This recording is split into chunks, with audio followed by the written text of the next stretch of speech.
Right, sir. No issues. Harihi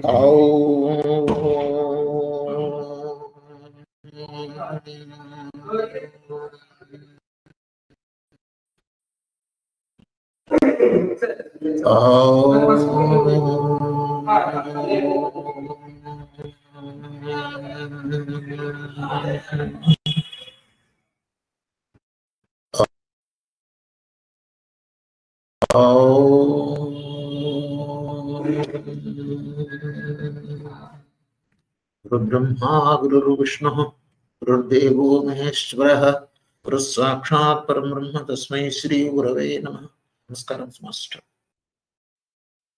ज्ञानानन्दमयं देवं निर्मलस्फटिकाकृतिम् आधारं सर्वविद्यानां हयग्रीवमुपास्महे। हयग्रीव हयग्रीव हयग्रीवेदियो वदेत् तस्य निस्सरदेवाणि जन्मकन्या प्रवाहवतु। ओम शांति शांति शांति। अर्थाय प्रतिबोधितां भगवतां नारायणेन स्वयं व्यासेन ग्रथितां पुराणमुनिनां मध्ये महाभारतम् अद्वैतामृतवर्षिणीं भगवतीम् अष्टादशाध्यायिनीं बद्ध्वामनुसन्धतामि भगवद्गीते भगवद्वेषिणीम्। అందరికీ నమస్కారం। 15th చాప్టర్ పురుషోత్తమ ప్రాప్తి యోగం। మీ దగ్గర ఎవరి దగ్గరైనా సరే భగవద్గీత పుస్తకాలు ఉంటే కనుక ఓపెన్ చేయండి। 15th chapter.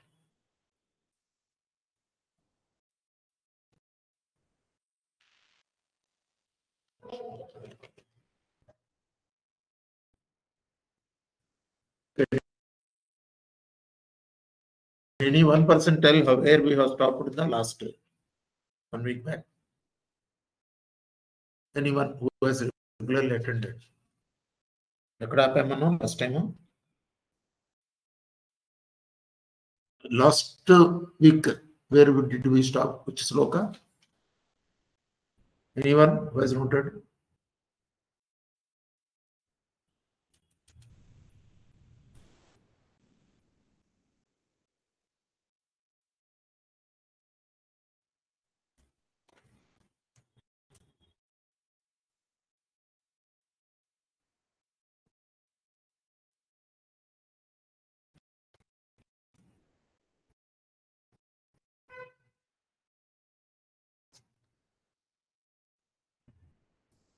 Yes.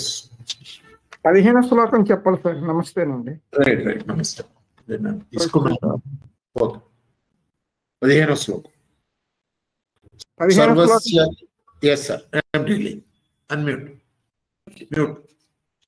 సర్వస్య జాహం హృది సన్నివిష్టో సర్వస్య జాహం హృది సన్నివిష్టో మత్తస్మృతి జ్ఞానమపోహనంచ మత్తస్మృతి జ్ఞానమపోహనంచ వేదైశ్చ సర్వైరహమేవ వేద్యో వేదైశ్చ సర్వైరహమేవ వేద్యో వేదాంతకృద్వేద విదేవ చాహం వేదాంతకృద్వేద విదేవ చాహం. శ్లోకం.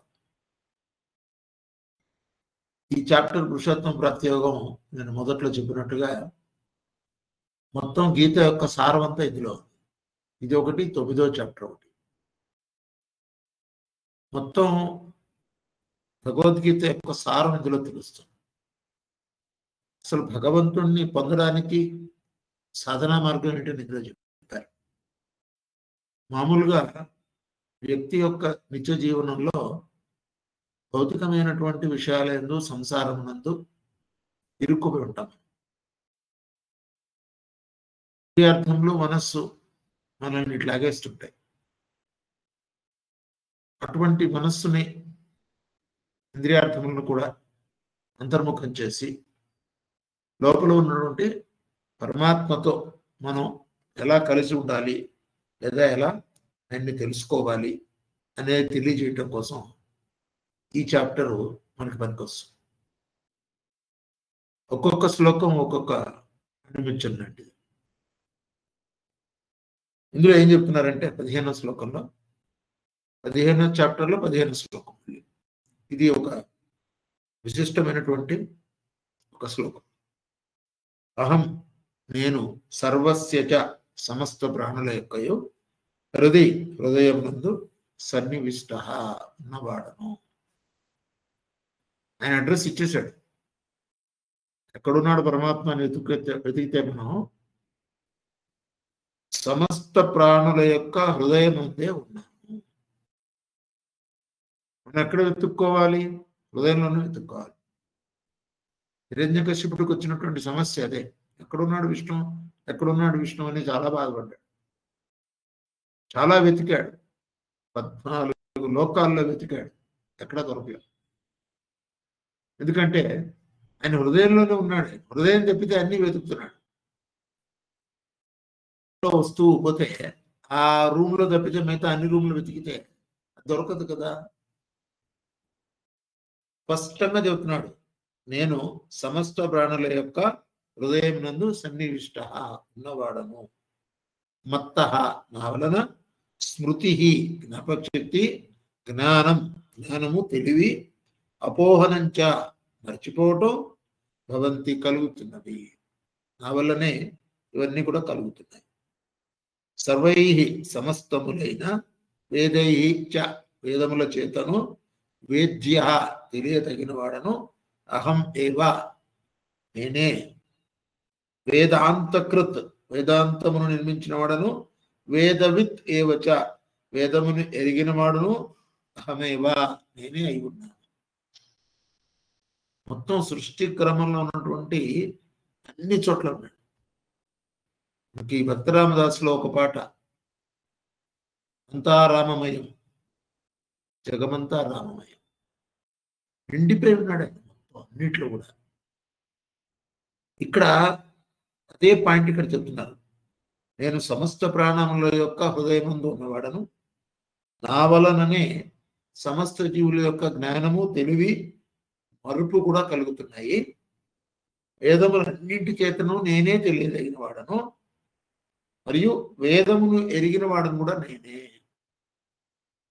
మీరు ఏదన్నా వేదాలు కానివ్వండి, పురాణాలు కానివ్వండి, వేదాంతము కానివ్వండి, వేదాంగములు కానివ్వండి, ఏమన్నా చదవండి. అన్నిటి ద్వారా తెలియదగిన వాడు పరమాత్మ ఒక్కడే. ప్రమాణం భగవద్గీత మనకి ఈ శ్లోకమే. సర్వస్య చాహం హృదయ నివిష్టో, అందరి యొక్క హృదయంలో ఉన్నవాడిని. సర్వస్య అనేసరికి అర్థం ఏంటి? అందరంటే మా పక్కింటి ఆయనంటే నాకు పడదండి, ఆయనలో లేడు. అట్లా ఉండదు. మీకు పడపోయిన వాళ్ళల్లో ఉంటారు, మీ శత్రువుల్లో ఉంటారు, మిత్రువుల్లో ఉంటాడు. ఆయనకి ఎవరు లేదు. ఆయనకి అందరూ సర్వస్యట అని వాటంలో మొత్తం నిండిపోయి ఉన్నాడు.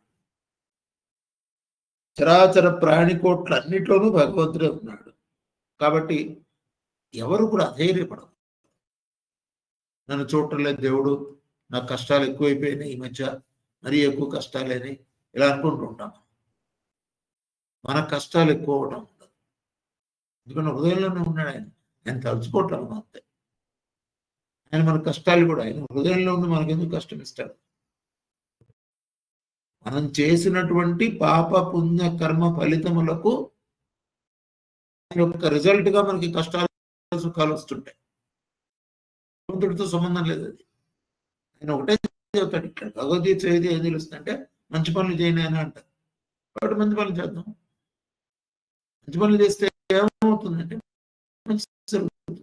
చెడ్డ పని చేస్తే చెడు జరుగుతుంది. ఒక పూట అన్నం కొంచెం ఎక్కువ తింటే మన్నాడు కడుపు నొప్పి వస్తుంది కదా. మరి ఎలా వస్తుంది? మనం ఏదైతే చేస్తామో దానికి రిజల్ట్ అందిస్తుంది. గ్రహములంతే, అగ్రహం బాలేదు, ఈ గ్రహం బాలేదు అని అనుకుంటూ ఉంటాను. గ్రహాలు కూడా మనం చేసినటువంటి కర్మ ఫలితాన్ని మాత్రమే అందిస్తాయి. అంతకుమించి వాటికి రోల్ లేదు ఎక్కువ. వాటి పాత్ర అంతవరకే. మనం అది అర్థం చేసుకోవాలి.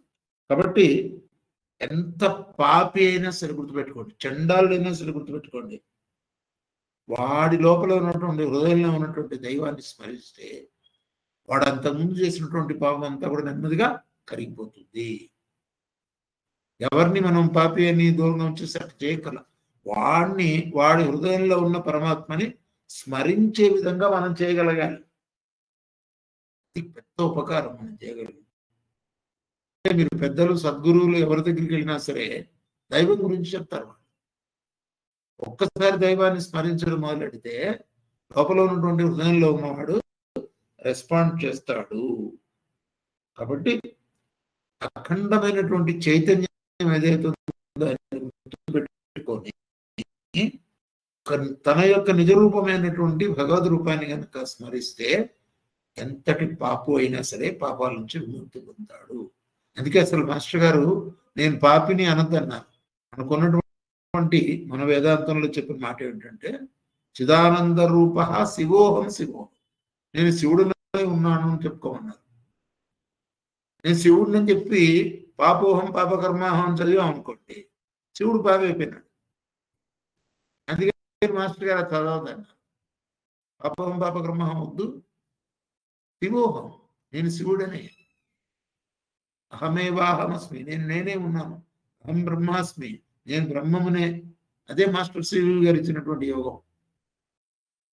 ఎంత ఖచ్చితంగా చెప్పారంటే నేను భగవంతుడనే, భగవదంశ ఉన్నవాడనే, వేరే ఉండడానికి నమస్కారం లేదు. నా హృదయంలోనే సన్నివిష్ట కొలువై ఉన్నాడు భగవంతుడు.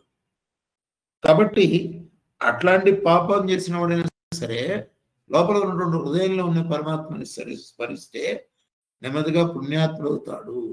వాడు కూడా తరించడానికి అవకాశం ఉన్నది. ఈ శ్లోకం ద్వారా మనకు అది అర్థమవుతుంది. ఇట్లాంటి అవకాశాన్ని శ్రీకృష్ణ భగవానుడు ఈ చాప్టర్లో ఈ శ్లోకం ద్వారా మనకు తెలియజేశారు. ఎటువంటి వాళ్ళైనా సరే తరించడానికి అవకాశం ఉంది. నేను పాపిని, నేను తుచ్చుడిని అలా అనుకోవద్దని చెప్పారు. పురంధరదాస్ కీర్తనలో కూడా ఒక కీర్తన ఉంది, మెచ్చిసలరియను తుచ్చను నానందెనవేడ. నాకు అర్చించడం చేత కాదు, ఎవరిని మెచ్చుకోవడం చేత కాదు, నేను తుచ్చుణ్ణి అనవాక. నువ్వు పరమాత్మవే, తుచ్చుడు కాదు, అట్లా అనుకోవద్దని చెప్పారు. కాబట్టి ఎంత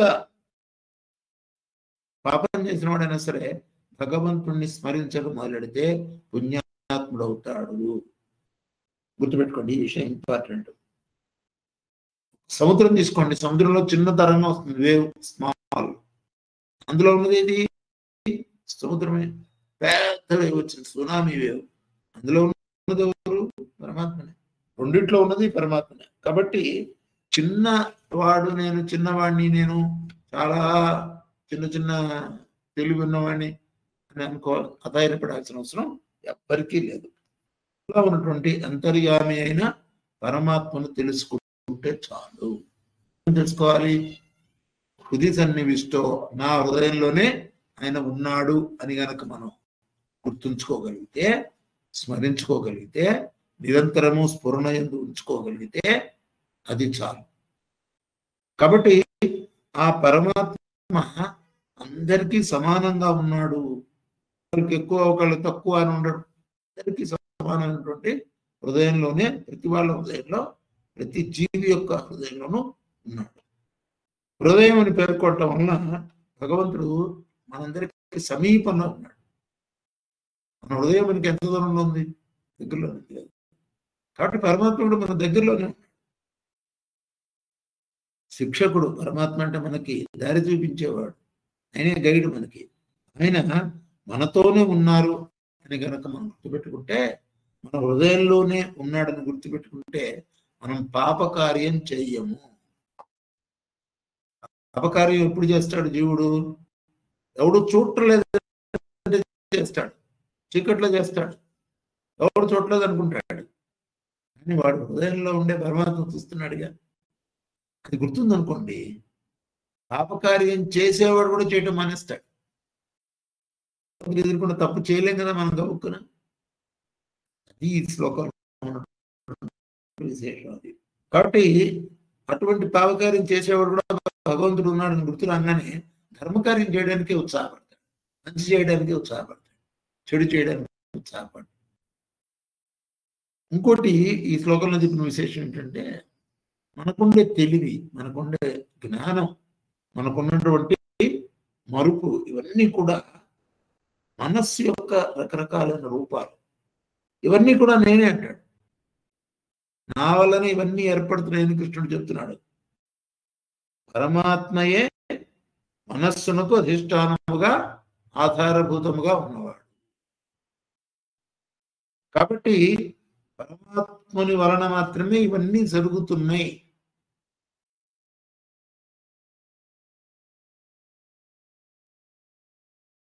కేవలం స్థూల వస్తువులే కాకుండా అతి సూక్ష్మములైనటువంటి జీవుడి యొక్క మానసిక ప్రవర్తనలు కూడా భగవంతుడు గమనిస్తున్నాడు. భగవంతుడు తెలియకుండా సృష్టిలో ఏ కార్యము ఏ వ్యక్తి ఏ పని చేయలేడు. కాబట్టి మనస్సునందు ఎలాంటి అపవిత్రమైనటువంటి భావములను కలిగించుకోకుండా, దుస్సంకల్పములు, మలినమైనటువంటి ఆలోచనలు లేకుండా, విషయవాసనలు రానికుండా జాగ్రత్తగా చూసుకుంటూ ఉండాలి. కారణము హృదయ సన్నివిష్టో. ఈ శ్లోకాన్ని కొంచెం సీరియస్ గా మనం కనుక చదివి అర్థం చేసుకుంటే మనలో చాలా మార్పు వస్తుంది. అసలు నా హృదయంలో ఉన్నాడు అనే తలపు వచ్చినప్పుడల్లా హృదయం చూసుకోవడం జరుగుతుంది లోపలికి. అనే అంతర్ముఖ ప్రయాణం అంటారు. ఇంద్రియములు మనస్సు బహిర్ముఖ ప్రయాణం ఆపాలి అంటే, బయట తిరగటం ఆగాలంటే లోపలికి చూసుకోవాలి. ఎప్పుడు చూసుకోవాలంటే లోపలే ఉన్నాడు భగవంతుడు, హృదయంలోనే ఉన్నాడు అనేటటువంటి ఒక థాట్ చాలు మనల్ని అంతర్ముఖ ప్రయాణం వైపు నడిపిస్తుంది. లోపలికి వెళ్తూ మనం వెళ్తాం. లోపలికి వెళ్తే పరమాత్మనే ఉన్నాడు లోపల. ఇంకోటి ఏం చెప్తున్నాడు ఇక్కడ, వేదేశ్చ సర్వే రహమేవ విద్య.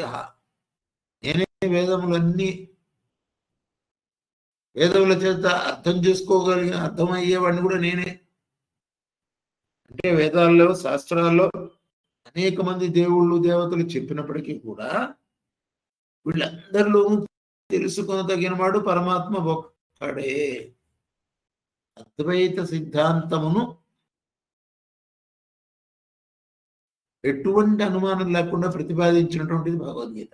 ఎన్ని రకాల దేవతలు, ఎన్ని రకాల దేవుళ్ళు, ఎన్ని రకాలైనటువంటి పురాణములు అన్నింటిలోనూ వర్ణించబడ్డాడో అన్ని కూడా ఒక్కడే పరమాత్మ. బ్రహ్మ విష్ణు మహేశ్వరుడు దేవతలు అందరూ ఒక్క పరమాత్మ యొక్క వివిధ రూపములై ఉన్నారు.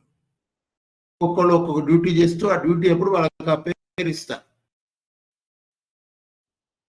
ఇన్నిగా ఉన్నారనడానికి ఎగ్జాంపుల్ ఏమి ఇచ్చారంటే పెద్దలు, మా నాన్నకు కుమారుడు, నా కుమారుడికి తండ్రిని, మా అన్నయ్యకి తమ్ముడిని, తమ్ముడికి అన్నయ్యని. ఇంతకీ నేనెవరు? ఇన్ని రోల్స్ నాకు. ఇన్ని రోల్స్ లోనూ ఉన్నది ఒకరే. దేవుళ్ళు కూడా అంతే. వాళ్ళకి ఇవ్వబడినటువంటి డెసిగ్నేటెడ్ వర్క్ ఏదైతే ఉందో ఇచ్చారో ఆ పని చేస్తున్నప్పుడు వాడు నా పేరుతో పిలుస్తాం. సృష్టి కార్యము నడిపిస్తున్నవాడు బ్రహ్మ. బ్రహ్మ అంటే ఎవరు? పరమాత్మనే ఒక రూపం. స్థితికారుడు ఎవరు? విష్ణుమూర్తి. లయకారుడు ఎవడు? పరమేశ్వరుడు. కాబట్టి ఇన్ని పేర్లతో పిలువబడుతున్నది ఒక్క పరమాత్మనే. ప్రపంచంలో ఒకే ఒక్క ఫైనల్ గోల్ అంటాం కదా, ఫైనల్ గోల్ చేయము. తెలుసుకోవాల్సింది ఒకటి ఉంది, తెలియదగింది ఒకటి ఉంది. రెండు కూడా పరమాత్మనే. అదే సచ్చిదానంద రూపమైనటువంటి పరమాత్మ స్వరూపము. ఇది చాలా స్పష్టంగా మనకు అర్థం కావాల్సిన విషయం. ఇంతమంది దేవతలు ఎందుకండి? ఇన్ని పేర్లు ఏంటండి? ఇన్ని దేవుళ్ళు ఏమిటండి? ఇన్ని దేవుళ్ళు అని ఉండరు. ఒకడే ఉన్నాడు, ఒకటే ఇన్ని రూపాల్లో ఉన్నాడు. ఇందాక చెప్పిన ఉదాహరణలో ఒక్క వ్యక్తి ఒక్కొక్కళ్ళతో ఒక్కొక్క సంబంధం ఉన్నప్పుడు ఒక్కొక్క పేరుతో పిలువబడతాడు. అన్ని పేర్లు లేవు అసలు ఆయనకి. అసలు పేరే లేదు ఆయనకి. మనం పెట్టుకున్న పేర్లే, పేరే లేదు. ఎందుకంటే నామ రూపరహితుడు ఆయన. ఇక్కడ వేదైశ్చ సర్వైరహమేవ విద్య అంటే వేదముల ద్వారా ప్రతిపాదింపబడిన వాడిని ఎన్ని రకాలైనటువంటి దేవతల పేర్లతో అన్నింటిలో కూడా అహమేవ నేనే, విద్య తెలియదగిన వాడను నేను మాత్రమే. ఇంకొక మాట వేదాంతకృత్ అని ఒక మాట వాడారు. అంటే వేదములన్నీ సృష్టించింది కూడా సాక్షాత్తు పరమాత్మనే. అందుకే వాటిని అపౌరుషేయాలు అంటారు. అంటే పురుషులు రాసినవి కాదు. మీకు బెస్ట్ ఎగ్జాంపుల్ అంటే ఎక్కాల పుస్తకం, టేబుల్స్ బుక్ ఉంది కదా, 2 2 4 2 3 6. Who is the author? పరమాత్మే. నేను కొంచెం వెరైటీగా రాస్తానండి, 2 5 11 రాస్తాను, 2 8 17 రాస్తానంటే అది ఆ బుక్ చెల్లదు. ఇవి అపౌరుషేయాలు. సృష్టిలో ఉన్నటువంటి ధర్మము, సృష్టిలో ఉన్నటువంటి ఎప్పటికీ కదలనటువంటి ఒకే ఒక్క ధర్మం ఏదైతే ఉందో దాన్నే పరమాత్మ అన్నారు. కాబట్టి వేదాంతకృత్ అనడంలో ఉద్దేశం ఏంటంటే ఇక్కడ వేదములను సృష్టించినది కూడా నేనే, వేదముల చేత తెలియబడువాడిని కూడా నేనే, ఆ వేదంలో చెప్పినటువంటి సత్యములన్నిట్లోనూ ఉన్నది నేనే. అందుకని భగవంతుడు ఉన్న స్థలం ఏదని అడిగితే మొత్తం నిండి ఉన్నాడు. అంతర్యామి స్వరూపం మాస్టర్ ఈకే గారు చెప్పారు. అంతర్యామి స్వరూపమైనటువంటి భగవంతుడు లేని చోటు ఏది? అది ఇందాక చెప్పినట్టుగా ప్రహ్లాదుని ఇప్పుడు ఎక్కడున్నాడు రా విష్ణు అంటే ఎక్కడ లేడు. ఇందు గలడు అందు లేడు అని సందేహము వలదు. చక్రి సర్వోపగతుండు, అన్ని చోట్ల ఉన్నవాడు. ఎందెందు వెతికి చూసిన అందందే కలడు దానవాగ్రని వింటే. నువ్వు వెతికి చూడాల్సింది మాత్రం నువ్వే. తనకు తాను ప్రకటితం అవ్వాలంటే ఉన్నాడా లేడని గదపెట్టి కొడితే నరసింహ రూపం బయటకు వస్తాడు. కాబట్టి పరమాత్మ యొక్క స్వరూపము వేదములో ఎందుకు ప్రతిపాదింపబడింది? అందరు దేవతలు, అందరు దేవుళ్ళు, మొత్తం సృష్టిలో జరుగుతున్నటువంటి కార్యాలన్నీ కూడా నా వలనే జరుగుతున్నాయి. మొత్తం స్మృతి జ్ఞానం అపోహనంచ, స్మృతి జ్ఞానము మరపు అన్నీ నేనే. బాగా తెలివి ఉందంటే ఆ తెలివి నేనే అనకూడదు. తెలివి భగవంతుడు వాడిచ్చిన తెలివే. వాడికి ఎందుకుంది, ఇంకోటికి ఎందుకు లేదు? అది భగవంతుడు ఇస్తే వస్తుంది, లేక రాదు. భగవంతుడు ఇచ్చిన తర్వాత వాడిని తలుచుకుంటూ వాడి ఎందు మనం కనుక నిరంతరం ఉంటే మనకి ఎక్కువ ఇస్తాడు. ఇంకా తెలివి అలా ఉండాలి అని ఈ శ్లోకం చెప్తుంది. వేదంలో ఎందు అన్నిటి ఎందు ఉన్నది నేనే. భగవంతుడు ఎక్కడున్నాడు అని అడిగితే ఆన్సర్ ప్రతి జీవి యొక్క హృదయంలోనే ఉన్నాడు. ప్రతి జ్ఞానము మరపు ఎవరి వలన కలుగుతున్నాయంటే భగవంతుడి వల్లనే కలుగుతున్నాయి. వేదములు అన్ని చేత పడతగిన వారెవరు? ఎవరిని తెలుసుకోగలం వేదముల ద్వారా? పరమాత్మనే. వేదాంతమును సృష్టించినవారు పరమాత్మనే. అంతటా నిండి ఉన్నది ఎవరు? ఆయనే. ఈ ఒక్క శ్లోకంలో అంతర్యామి స్వరూపం గురించి చాలా చక్కగా చెప్పారు. కాబట్టి ఆ పరమాత్మయే మొత్తం నిండి ఉన్నాడు. ఏ రూపంలో? తర్వాత శ్లోకంలో ఏ రూపంలో ఉన్నాడో చెప్తున్నాడు. ద్వావిమౌ పురుషౌ లోకే, ద్వావిమౌ పురుషౌ లోకే క్షరశ్చాక్షర ఏవచ, క్షరశ్చాక్షర ఏవచ, క్షరః సర్వాణి భూతాని, క్షరః సర్వాణి భూతాని, కూటస్థోక్షర ఉచ్యతే, కూటస్థోక్షర ఉచ్యతే. 2 సార్లు ఎందుకు చదువుతున్నానంటే రెండోది మీరు చదువుతున్నట్టు నేను చదువుతున్నాను. నేను కూడా నేర్చుకుంటున్నా. మొదటిసారి మాస్టర్ గారు చెప్పారు, రెండోసారి నేను చెబుతున్నాను. ఇక్కడ ఎలా ఉంటాడు భగవంతుడు? ఉన్నాడని చెప్పాడు, 5 శ్లోకంలో ప్రతిపాదించాడు. ఆయన ఎలా ఉంటాడు?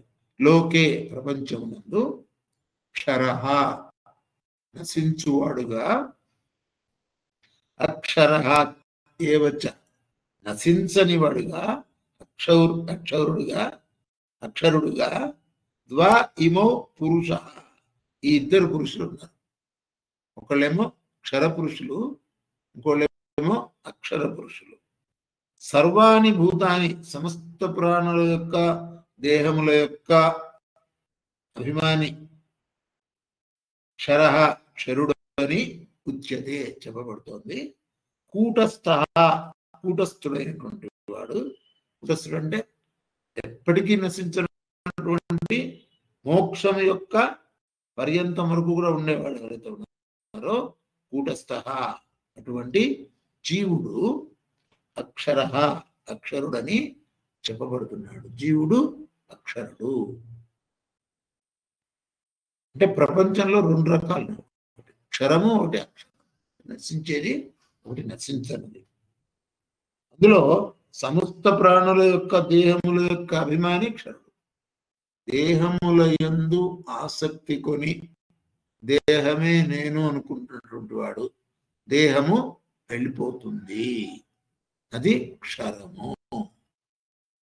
లోపల ఉన్నవాడు అక్షరుడే. ఏదైతే సృష్టించబడిందో, ఏదైతే ఉందో, కొత్తగా వచ్చిందో అది పోవాల్సిందే. కొత్త చొక్కా కొనుక్కున్నారనుకోండి, చాలా ఇష్టంగా కొనుక్కున్నారు, చాలా నచ్చింది చొక్కా, అది కొన్ని సంవత్సరాలు మాత్రమే మీకు వాడడానికి అవకాశం, అది వెళ్ళిపోతుంది. దేహం కూడా అంతే, ఇవ్వబడింది కాబట్టి వెళ్ళిపోతుంది, అంతే. మంది కాదు ఇది. ఇక్కడ ఏం చెప్తున్నారు మాస్టర్ గారు? క్షర పురుషుడు, అక్షర పురుషుడు, పురుషోత్తముడు అని ముగ్గురు ఉన్నారు. మన పురుషోత్తమ ప్రాప్తి యోగం చెప్పుకుంటున్నాం కదా. క్షరుడు అంటే ఎవరు, అక్షరుడు అంటే ఎవరు ఇక్కడ చెప్పారు. ఏంటి? నశించేటటువంటి దేహాది దృశ్య పదార్థములు అంటే చరాచర సృష్టిలోనూ జీవులు సృష్టించుకున్నటువంటి ఉపాధులన్నీ కూడా వాటిని అభిమానించేటటువంటి ఆ వ్యక్తి ఎవరైతే నాది నేను అనుకుంటాడో ఆ ఒక్కడు మాత్రం వెళ్ళిపోతాడు. ఆత్మ చైతన్యం యొక్క ప్రతిబింబ రూపులైనటువంటి జీవులు అంటే ఆత్మస్వరూపం యొక్క ప్రతిబింబం జీవుడు ఉంటాడు, వాడు ఎప్పటికీ నశించడు. దేహం విడిచి కొత్త దేహం ధరిస్తారు. అది మాస్టర్ సివి గారు చెప్పిన ఎటర్నిటీ, అమరత్వం. అంటే దేహం నేను అనుకున్నవాడు దేహం వెళ్ళిపోతుంది, అప్పుడు వాడు కూడా వెళ్ళిపోయి అనుకుంటాడు, వాడు వెళ్ళడు. లోపల ఉన్నవాడితో అనుసంధానం చెందినవాడు వాడు లోపల ఉన్నవాడితో ఉంటాడు, మళ్ళీ కొత్త దేహం ధరిస్తాడు. కాబట్టి క్షరమైనటువంటి దేహములతో పోలిస్తే కనుక మోక్ష పర్యంతము అనేక జన్మల కాలం వరకు నశింపకుండా ఉన్నవాడు అవటం వలన జీవుడు అక్షరుడు. జీవుడు మోక్షమును పొంది ఆ స్థితికి చేరే వరకు కూడా ఉన్నవాడు ఏమన్నా అంటే అక్షరుడు, వాడిని కూటస్థుడు అని కూడా అంటారు. అయితే